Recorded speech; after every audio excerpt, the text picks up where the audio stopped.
Eu vou retomar de onde nós falamos hoje de manhã, onde nós paramos hoje de manhã. Até o versículo 10, Salomão estava falando muito sobre a morte. Vários tipos de, vários pensamentos que nós comentamos de que a morte, ela é inevitável, a morte, ela é implacável, a vida precisa ser celebrada. Nós comentamos isso hoje de manhã, em Eclesiastes capítulo 9. E também vimos que a morte é imprevisível, que é o verso 11 e o verso 12. Nesse capítulo 9, versículo 11 e 12, nos mostra que nem sempre o prêmio, a vitória, será dos ligeiros, dos valentes, dos sábios, dos prudentes e dos inteligentes. A vitória, nós estudamos aqui no livro de Juízes, veio por uma mulher chamada Débora.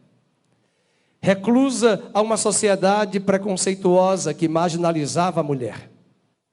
Veio por um juiz que não usava a mão direita, era canhoto, e a Bíblia diz que ele era canhoto para mostrar que Deus continua pegando as coisas ignóbeis para confundir aquelas que se acham poderosas. A vitória também não virá pela sabedoria humana, a vitória virá pela sabedoria de Deus.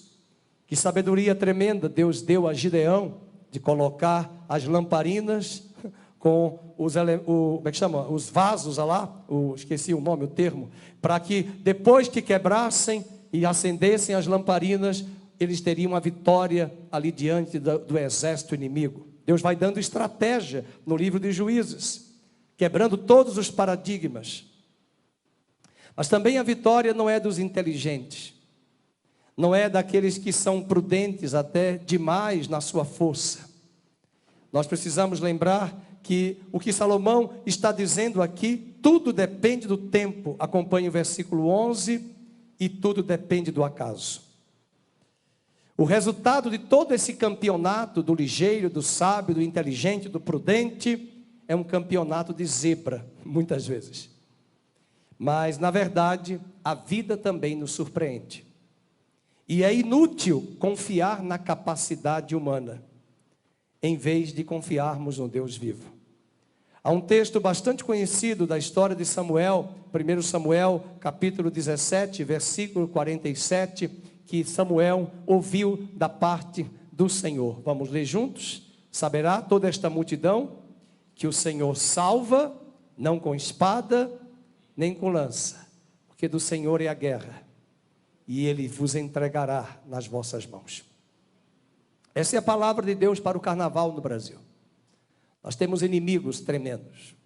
Quando eu mandar o vídeo para os irmãos, alguns já assistiram, eu quero que os irmãos prestem bem atenção na fala de pessoas que sabem organizar ali muito bem o carnaval e como eles estão falando de algo que não é terreno, é espiritual.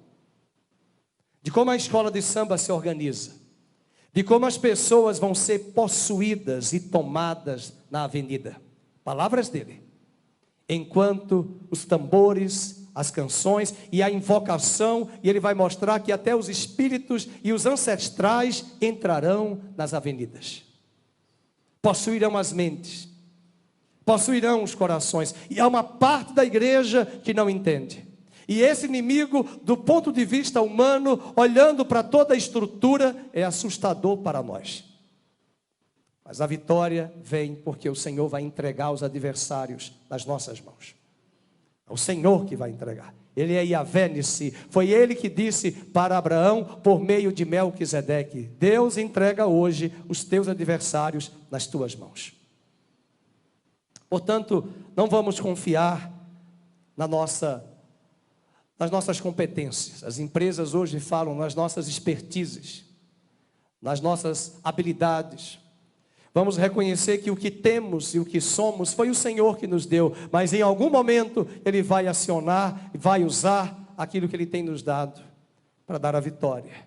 E veja, Brasil, como Deus pode trazer uma grande colheita para uma nação que é apaixonada pela música, apaixonada pelas músicas, pelos todos os estilos. O Brasil é um povo que ama, né, a música, a dança, mas Deus também vai usar o louvor e a adoração para libertar, esta nação. Um outro elemento importante é que o termo acaso, no verso 11, onde você consegue ver na última frase, significa simplesmente uma ocorrência ou um acontecimento sem qualquer relação com a sorte ou a casualidade. Isso é o acaso.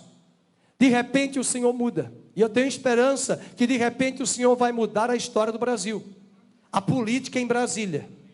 Há sempre uma expectativa, uma fala, quem acompanha aí o YouTube, alguma coisa vai acontecer, e não acontece nada.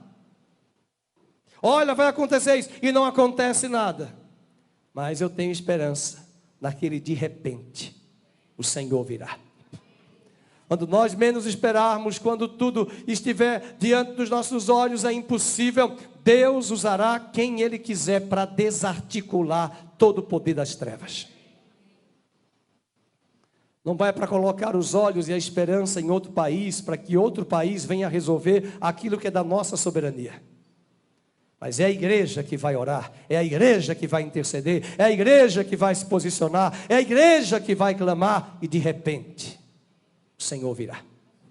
O Senhor vai quebrar o cetro do inimigo. Eu estava lembrando ontem à noite, que o carnaval está chegando, lógico, mas eu fui perguntar para mim mesmo, quando é o Purim? Que a festa do Purim dos judeus é agora em março, e é a festa do carnaval. É a festa do carnaval. Os irmãos devem ter visto essa semana o que o Hamas fez, devolvendo os corpos dos bebês, da mãe, do pai. Que horror! Rindo, zombando. Mas a festa do Purim mostra que a forca que foi preparada para matar Mardoqueu foi levada para o seu próprio mentor, Ramã. E naquele dia 13 do mês de Adar, onde todos os judeus seriam mortos, Deus reverteu o quadro, e até hoje Purim é a festa de sortes. Não é uma festa que está no Pentateuco, não é uma festa judaica que foi estabelecida por Deus, mas ela ocorre na história do povo de Deus, e essa história é tão importante que ela é um divisor de águas, e os judeus chamam esta festa de a festa do carnaval. E eles usam máscaras, e eles usam ovos não, aquele que chama aquela água que a gente jogava no carnaval, eu também jogava maisena e pó nas pessoas. Oi? Lança perfume, mas eu queria, era aquele que faz assim, chilinho, eu não sei o nome do termo, serpentina, e a gente fazia, e quando passava alguém na rua, a gente fazia, E é isso que Deus está fazendo com a igreja. Nós vamos zombar do inimigo, zombar do adversário. Nós é que vamos dar o brado de vitória. É que eu não sei o termo, eu jogava carnaval, brincava carnaval, mas aquele carnaval que não tinha nada demais. A gente ia para as ruas, jogava a serpentina, pó, mandava pó na pessoa, maisena. Hoje maisena está cara, nem pode ser. Eu fui comprar a maisena, eu fui olhar a maisena de 1 quilo no supermercado de atacado, quase caí para trás, R$30. O que é isso? Ontem eu fui ver café, R$29. E o inimigo será colocado diante de Deus em derrota, e a igreja vai celebrar a vitória nessa festa do Purim. E os judeus leem o livro de Esther na festa do Purim para celebrar que naquele dia, que era o dia do azar, o dia para destruir todos os judeus. E é isso que o inferno quer, não quer destruir só os judeus não, quer destruir o povo de Deus. Olha o que a nação está enfrentando, se levantando contra todos os valores cristãos e valores ocidentais. É uma batalha, e pior, irmãos, tem gente na igreja que não entende nada disso e não enxerga nada disso. Está tão seduzida pelo engano, está tão encantada pelo Deus deste século, que não entende que é uma guerra. Acha normal, está tudo na normalidade, é horrível. Nós temos que lutar, como disse Paulo, por fora contra o inimigo e do lado de dentro contra pessoas da igreja cegas, que são pedras ainda para serem arrastadas. Quando já poderiam estar ajudando a igreja a interceder e a clamar. Nós ainda temos que dar um grande esforço para abrir os olhos das pessoas, porque elas estão cegas dentro da igreja. Mas eu tenho esperança. De repente o Senhor virá e o feitiço virar-se-á contra o feiticeiro. Aleluia. Então, quando ele fala aqui o acaso, eu quero dizer para a igreja, chega de desânimo. Às vezes a gente fica criando expectativas, não acontece nada, mas há momentos, porém, em que o tempo faz o vento mudar a direção e soprar contrário. E quem faz isso é o Senhor, porque Ele disse, não sabes de onde vem o vento, nem sabes para onde vai. Veja o versículo 11, porém, tudo depende do tempo e do acaso. E eu estou confiante no tempo do Senhor. No tempo que não é o Cronos, mas é o Kairos, que o Senhor intervirá, mudará a sorte, a história. E nesse jogo, e nesse campo de dama, de xadrez, a sua vida também está no centro. E Deus também vai mudar a sorte, vai mudar a sua vida, vai mudar a história da igreja. Há momentos, porém, que o tempo faz o vento mudar. E foi nesse momento tão difícil que Jesus foi entregue nas mãos dos pecadores. Esta é a hora. Jesus disse, é chegada a minha hora, é chegada. Ele estava preparado. E há momentos também que a igreja tem que entender que esse é o momento que nós estamos passando. Lutas de todos os lados, pressões de todos os lados, crise financeira, recessão, cinismo das autoridades que nos governam. É batalha por todos os lados, é tentação de todos os lados. Essa foi a hora que as autoridades prenderam Jesus e entendiam que já tinham logrado êxito. Essa foi a hora que Estevão foi apedrejado por uma multidão deslocada. E de fato Estevão morreu, mas a morte de Estevão fez Deus levantar na consciência de Paulo que ele tinha assassinado um homem de Deus. E por 3 vezes no livro de Atos, Paulo vai fazer referência à morte de Estevão, quando Deus diz para ele, dura coisa é lutares contra os aguilhões da tua própria consciência. Foi esta hora também difícil que Paulo foi condenado pela espada de Nero e os cristãos foram lançados às bestas feras, mas uma parte da igreja se levantou e perseverou, e nesse rastro de sangue, até hoje a igreja está viva e as portas do inferno não prevalecerão contra ela. Alguns morreram, alguns partiram, alguns foram dilacerados para ficar registrado nos anais da história. O sofrimento também pode acrescentar uma grande colheita. O impacto foi a morte de Estevão que impactou a vida de Paulo, que era perseguidor, e de perseguidor virou grande pregador. Esta é a hora do poder das trevas. Coloca na frase, na tela, por gentileza, se puder, Lucas 22, versículo 53. Essa é a hora que nós estamos vivendo. Olha o que Jesus disse, diariamente, estando eu convosco no templo, não puseste as mãos sobre mim. Agora leiam, esta porém é a vossa hora. Sabe por que é a vossa hora? Porque Jesus está dizendo, o meu Pai permitiu. O meu Pai permitiu, o Senhor tem permitido o Brasil passar por tudo isso. E nós estamos no barco, e nós estamos aprendendo. Esta é a hora do poder das trevas. Até o aparecimento do anticristo vai ser chancelado por Deus. Ele vai dizer, agora, é agora. Portanto, nós não temos com que nos preocupar. Uma coisa temos a certeza, não é do forte, não é dos ligeiros, não é do inteligente, não é do sábio. A gente pode articular tudo isso, não dá certo. Sou eu que tento, esforço, corro, vou atrás e dá tudo errado. Todos nós passamos por isso. É aprendizado. Nenhuma faculdade faz esse curso com a gente. Já pensou? Eu tenho visto pessoas decepcionadas, não vou falar o nome dos famosos, que fazem cursos com coach e depois se arrependem. Aí eu tenho vontade de dizer assim, e gastaram uma fortuna com esses cursos e não dão dízimo na casa do Senhor, porque querem enriquecer, fazendo curso com esses coaches, vai lá para os hotéis de São Paulo, fazem todos esses eventos, depois se arrependem, quando na verdade é o Senhor que vai nos dar a vitória.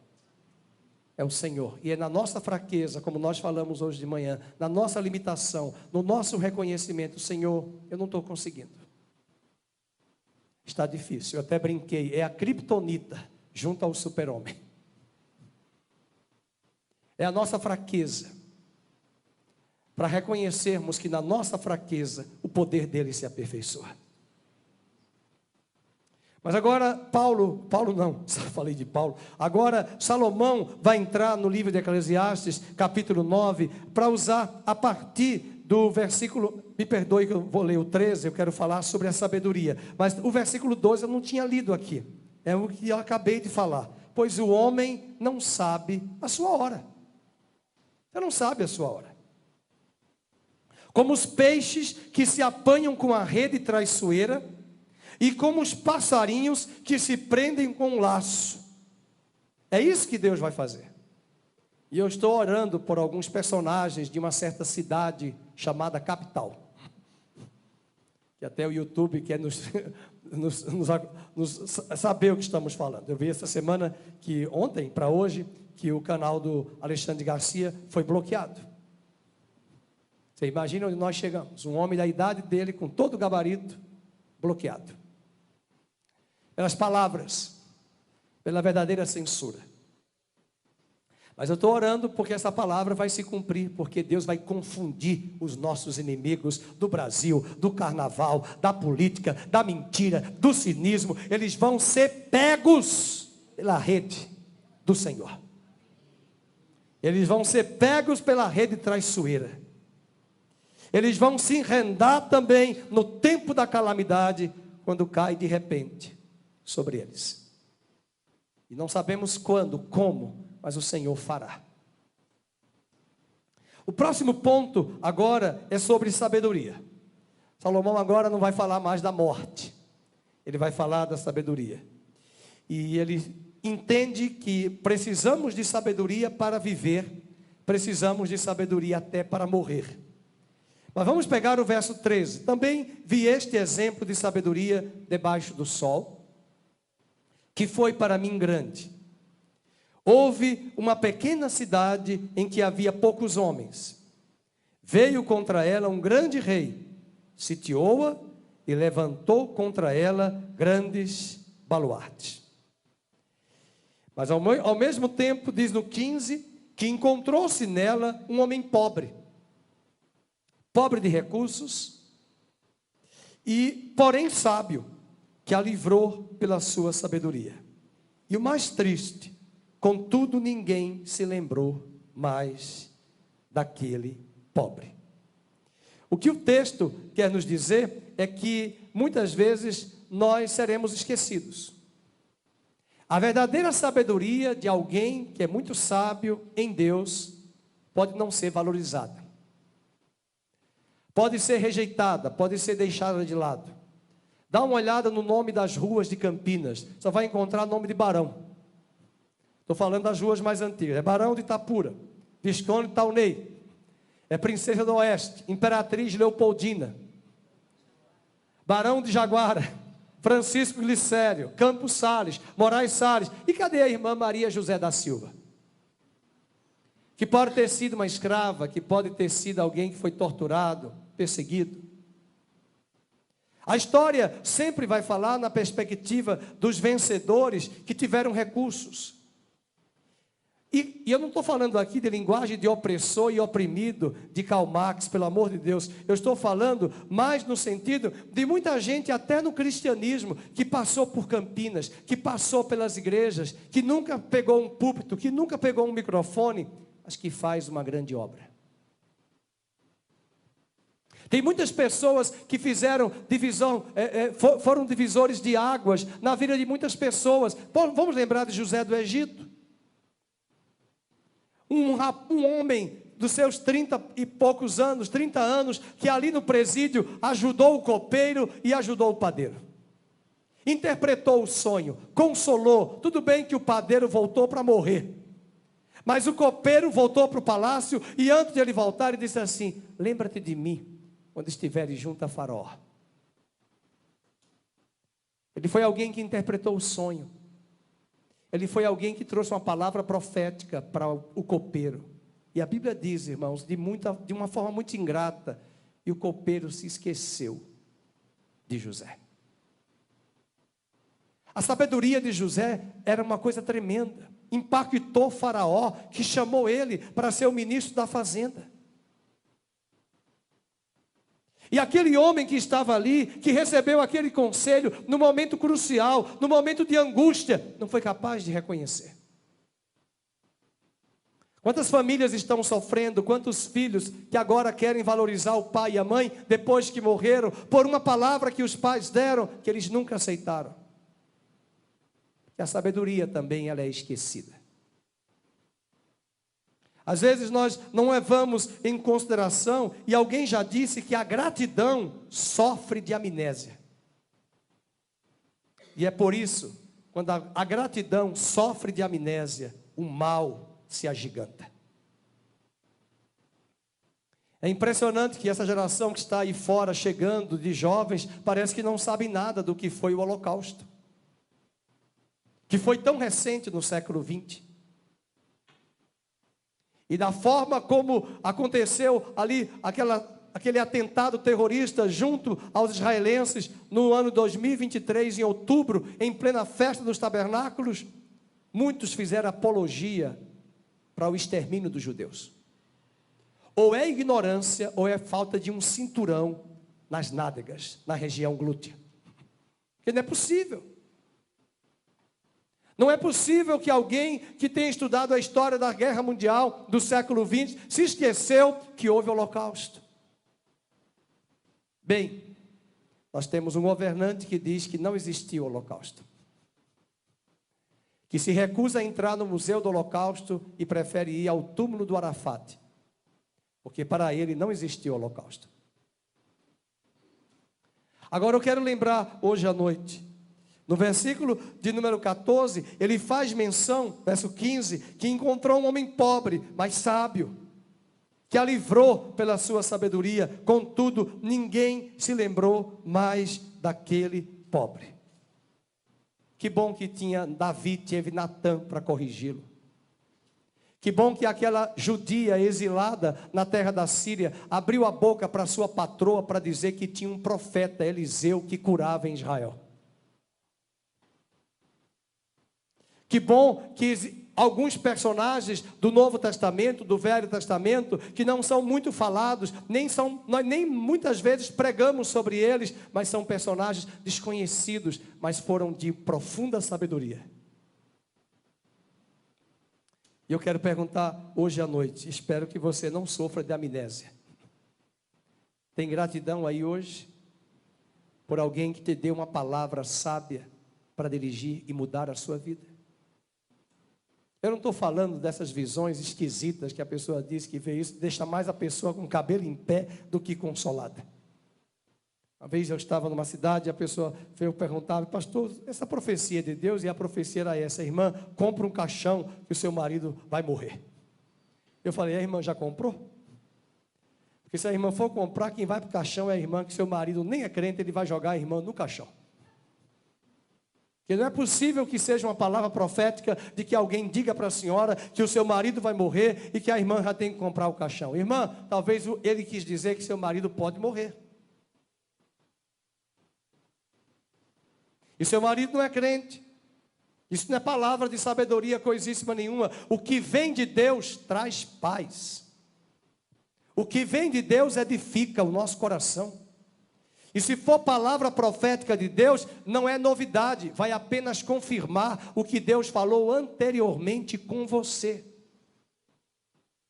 Essas profecias que vêm que você e eu não estamos preparados, que Deus não falou nada conosco, não é profecia, é espírito de engano. A não ser que eu e você estejamos tão de costas para Deus, não estamos ouvindo a Deus há muito tempo, aí Deus vai mandar um recado. Mas quem está ouvindo de Deus, quem está buscando de Deus, Ele vai falar. E ele vai confirmar. Estão lembrados de Paulo, quando chegou a Jerusalém? A Bíblia diz que um homem profeta chegou, pegou um cinto, amarrou Paulo e disse: o dono deste cinto, Deus me mostra que vai para Jerusalém e vai ser preso e vai ser julgado. Aí Paulo disse, talvez como pentecostal, é de Deus, porque Deus já havia dito. Só confirmou, não foi novidade, e não era uma palavra boa, era uma palavra dura. Olha a palavra de José, quando disse a Faraó: olha, 7 vacas gordas, prepara-te, vem grande colheita, armazena, porque virão 7 anos de vacas magras. E quando Deus traz essas pessoas chaves, essas palavras de sabedoria, essas palavras tão importantes que muitos aí fora não valorizam, depois que as coisas acontecem, deve ficar no nosso coração a gratidão por aquela palavra. A sabedoria também para Salomão, ela é esquecida. As pessoas nem sabem. Eu fico furioso quando eu vejo jornalista perguntando: que dia é hoje? É 15 de novembro, feriado. A pessoa diz: a independência do Brasil. Que dia é hoje? Agora, não se esquece do 1º de abril, que é o dia da mentira.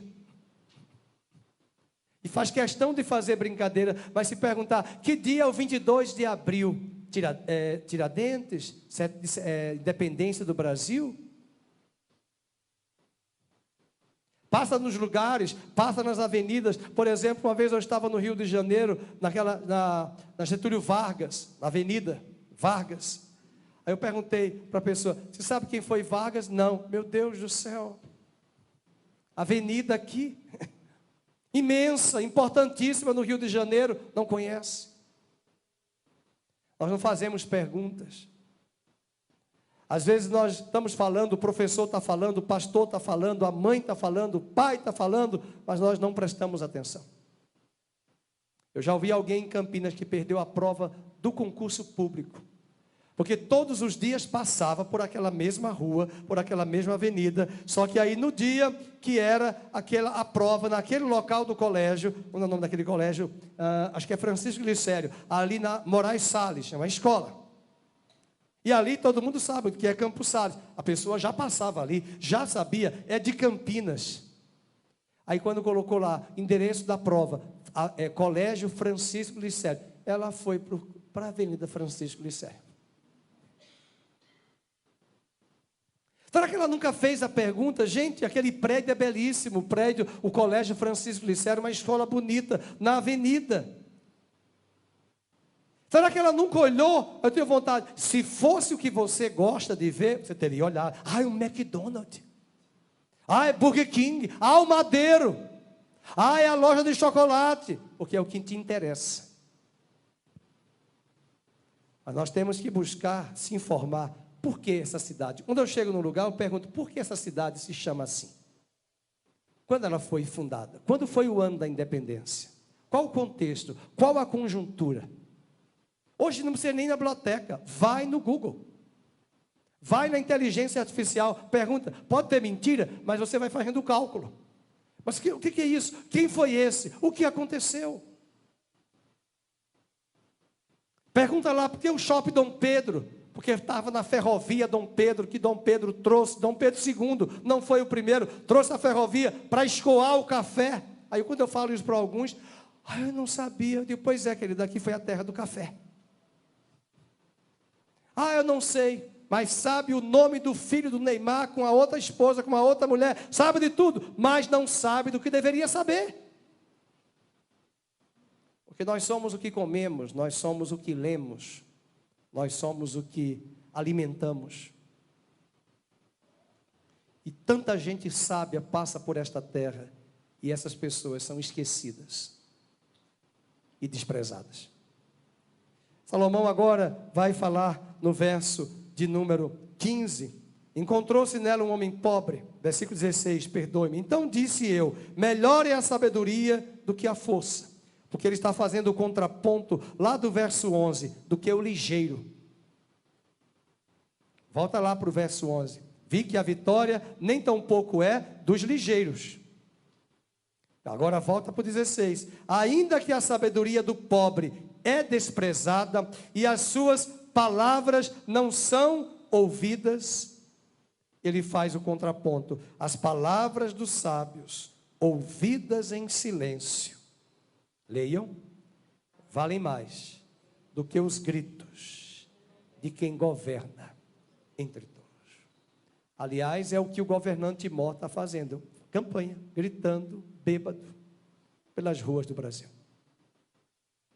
Falando coisas que era por ética alguém tomar um microfone.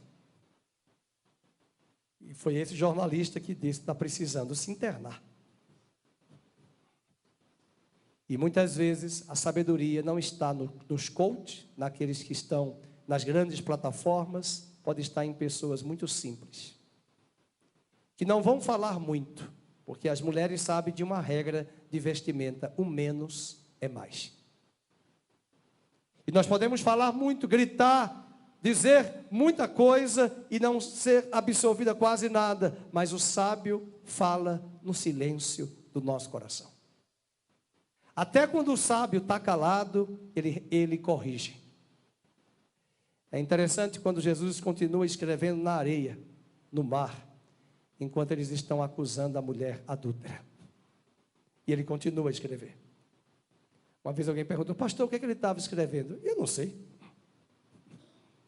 Mas o mais importante é que Jesus ficou em silêncio quando os arrogantes abriam a sua boca.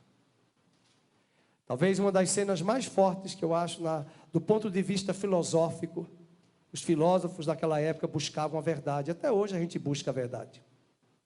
A filosofia não é uma ciência. A filosofia é uma ferramenta que questiona, inclusive, as ciências e os saberes.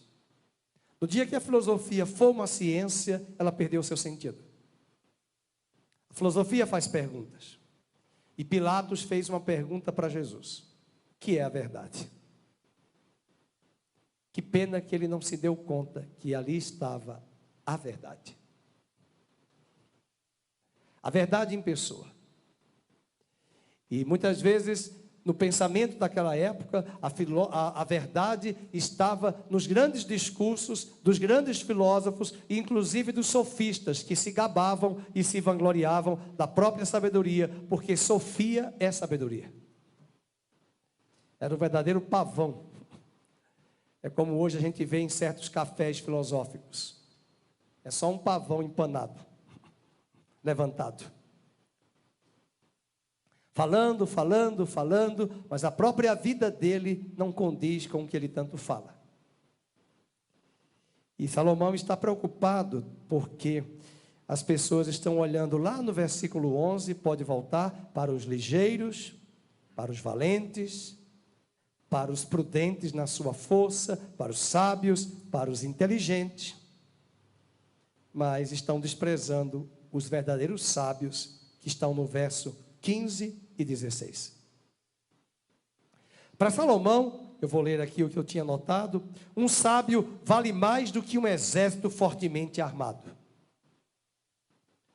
Porém, para Salomão, basta um pecador provocar uma grande ruína. E quando nós olhamos para este homem sábio, simples, nós vamos lembrar do contrário. Foi um único homem chamado Adão que arrastou a humanidade toda para a depravação. Foi o único homem chamado Acã que arrastou com o seu pecado mais de 30.000 israelitas para a morte. Estão lembrados de Acã?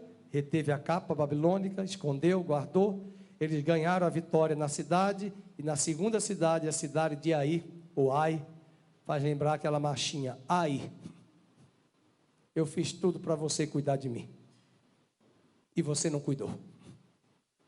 E Acã reteve, e quando foi notificado por meio de um jejum, de oração que eles fizeram, e Deus mostrou a Josué aonde estava o erro, levou à morte de 30.000 israelitas, que perderam a batalha, por causa de um homem, que não foi sábio, que não acatou a voz de Deus, e trouxe não só tragédia para ele, mas tragédia para todo Israel. Ou também nós podemos falar de um homem que teve condição de ser um dos homens mais sábios, que foi Davi, que com o seu pecado trouxe tragédia para milhares de soldados e foi escândalo para toda a nação. Quando você olha para 2 Samuel, quando ele está em Jerusalém governando, e Deus mostrou a ele um anjo, que era o próprio Cristo pré-encarnado, trazendo a espada para julgar e destruir Jerusalém. Deus deu a ele 3 opções para ele escolher, e ele disse: é melhor que eu caia nas mãos do Senhor do que nas mãos dos meus adversários. E esse homem, Davi, e esse homem, Acã, e esse homem chamado Adão, foram insensatos.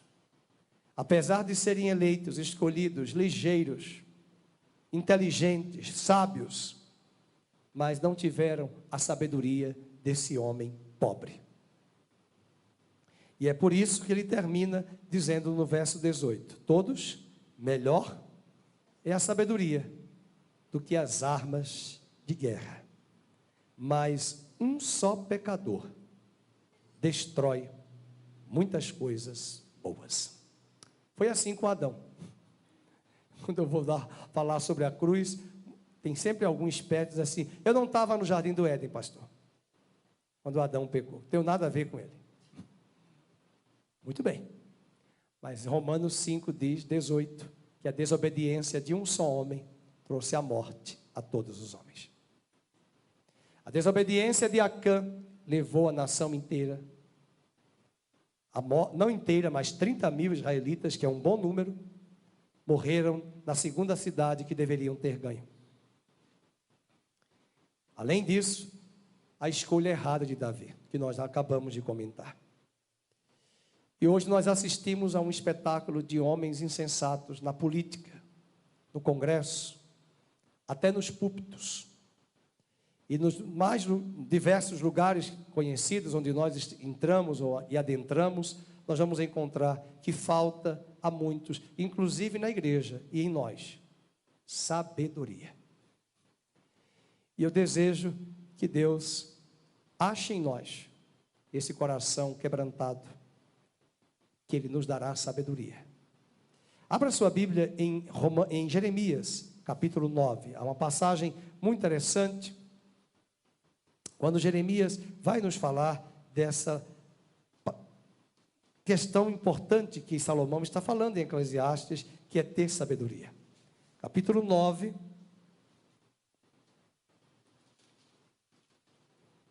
ele diz no verso 23: assim diz o Senhor, não se glorie o sábio, 9:23, na sua sabedoria, nem o forte na sua força, nem o rico nas suas riquezas, mas o que se gloriar, leiam, glorie-se nisto, em me conhecer e saber que eu sou o Senhor e faço misericórdia, juízo e justiça na terra, porque destas coisas me agrado, diz o Senhor. É esse sábio que Deus quer que sejamos, não um sábio que confia na sua sabedoria. Eu gosto muito de Daniel, eu falei de Daniel, de José, agora eu lembro de Daniel, quando ele vai interpretar os sonhos, vai interpretar o sonho de Nabucodonosor e as visões, e ele diz para o rei: olha, o que eu tenho não vem de mim, mas o Deus Altíssimo, a quem eu sirvo, me deu o dom de interpretar. Então ele reconhece que a sabedoria não é dele, a sabedoria não veio de universidade, de cursos, mas veio do Senhor. E é isso que Deus quer nos dar nestes dias, porque é o próprio livro de Daniel que diz que nos últimos dias, o povo de Deus, o remanescente de Deus, abra sua Bíblia em Daniel capítulo 12. Daniel capítulo 12, ele diz que nos últimos dias, esse povo, esse remanescente fiel, nos últimos dias, ao invés de questionar, ao invés de argumentar, ao invés de arguir com Deus, vai compreender diante de Deus o que está acontecendo. Veja o versículo 1 do capítulo 12, ele diz que virá um tempo de angústia, qual nunca houve. 12:1 de Daniel. 12:1. Ele diz no verso 3 que os que forem sábios, pois, resplandecerão como o fulgor do firmamento. E esses sábios também conduzirão muitos à justiça e serão como as estrelas, sempre e eternamente. Eu acho lindo esse versículo. Eu falei hoje de manhã que Paulo diz em Coríntios que lá na eternidade existirão estrelas e estrelas. Tem umas estrelinhas aí que não brilham nada. E tem outras que a gente olha, é tremendo. É aí que entra o galardão. É aí que entra aqueles que serviram a Deus com mais afinco, com mais alegria, com fidelidade, com perseverança. E é nesse sentido que Daniel também vai falar em consonância com o que Salomão havia dito em Eclesiastes. Olha o verso 3. Os que forem sábios, pois, resplandecerão. E aí no verso 8, Daniel não entendeu muita coisa do que está acontecendo, como muitos de nós também não entendemos. Deus não deu o roteiro para Daniel. Olha o que ele diz no verso 8. Eu ouvi, porém, não entendi. Então eu disse, meu Senhor, qual será o fim destas coisas? Aí no final ele diz, verso 10, muitos serão purificados, embranquecidos e provados. Está falando do justo. Mas os perversos procederão perversamente. Agora leiam. E nenhum deles entenderá. Agora eu quero ouvir a igreja. Mas os sábios entenderão. Você pode não saber muita coisa, e eu também. Mas nos últimos dias, quem teme ao Senhor, quem tem discernimento, quem está alinhado com o trono, entenderá o que Deus está fazendo na terra. Muita gente vai questionar, mas muitos entenderão e vão dizer, é de Deus. É de Deus. Que Deus dê a você e a mim sabedoria. Ainda estamos no começo do ano. No Brasil tem um hábito de dizer que é uma coisa absurda, que o ano só começa depois do carnaval. Mas o ano já começou há muito tempo. Deus quer dar à igreja, Deus quer dar a você e a mim sabedoria. Sabedoria para administrar a nossa vida, o nosso tempo, os nossos pensamentos, os nossos talentos.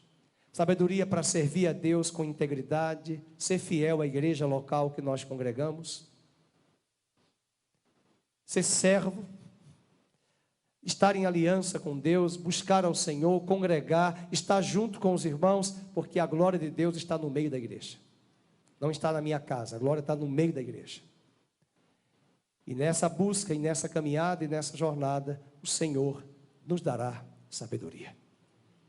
Eu queria fazer uma pergunta aqui aos irmãos como pastor. Eu estava lembrando hoje, quantos estudos bíblicos já fizemos aqui ao longo dos anos, estudando livro após livro da Bíblia? Sim ou não? Essa igreja prega a palavra.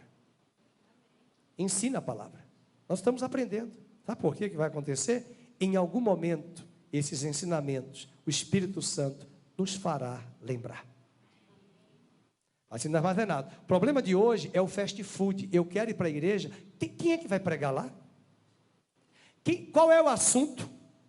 Ah, o pastor ainda está em Eclesiastes. Você quer o quê? Carnaval? E é encontro de casais, é estudo de casais. Mas eu sou solteiro, mas um dia você vai casar. Ah, eu não tenho filhos. Para que educação de filhos? Mas um dia você vai ter filhos. Ah, está tudo muito bem. Como é que eu vou administrar a minha vida, as minhas finanças? Mas você um dia vai também ganhar o seu salário, vai trabalhar, e você precisa do ensinamento e precisa armazenar. Ou você só come o que o seu intestino pede? Intestino não, os seus pensamentos pedem. Porque o que nós deveríamos comer é aquilo que é nutritivo, é aquilo que é bom para a saúde. E os anos estão passando. E quando o juízo de Deus chegar, o mundo nem entenderá. Os que estão alienados nas igrejas, distraídos, não entenderão. Mas os sábios entenderão e resplandecerão como luz no meio das trevas. E Deus conta com você para ser esse sábio que vai resplandecer. na hora da calamidade, na hora da crise. Foi para isso que Deus nos chamou. Eu gosto de Esther, quando Mardoqueu chega e diz para ela: já que eu não posso entrar no palácio, diga para ela que quem sabe que não foi para este momento que Deus preparou. Que ela se posicione. Fiquemos de pé e vamos nos